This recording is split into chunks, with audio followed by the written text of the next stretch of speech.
Guys, good morning everyone. তখন আমি কাজে যাওয়ার জন্য রেডি হয়ে গেলাম। তো সবার ফার্স্ট খেয়ে নিই সকাল সকালে ব্রেকফাস্ট। চালের গুঁড়ো দিয়ে এটা কি বানালাম নিজে বুঝতে পারলাম না। যাই হোক, লগে ছিল বাঁধাকপি, খাওয়াটা খুবই ভালো। মিনুটের সামনে দাঁড়িয়েছিলাম কেননা দোকান থেকে কিছু জিনিস আনতে ছিল। তারপর আমরা চলে গেলাম কাজের সাইডে।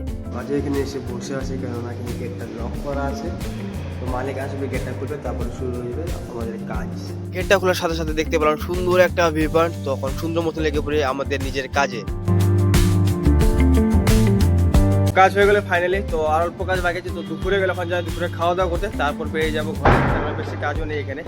তো দেখা যাক আরো সারাদিনে কি করে এনজয়। তো আরো বাকি আছে সারাদিন খেলাধুলা, তো এটা ডেইলি রুটিন।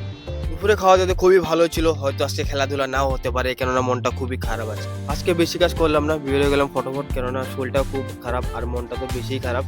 তো দেখা হচ্ছে আবার ঘরে গিয়ে। ঘুমানোর পর দেখলাম কি আমাকে ভিডিও করতেছিল। যাই হোক, ভালোই কথা। তো বিকালে খাওয়াতে ছিল ছোলা ভাজা আর কি জানি না আমি। লগে একটা চানা ভাজা নিয়ে আসলাম আর রাত্রে খাওয়াটা খেয়ে নিলাম কেননা মনটা খুবই খারাপ।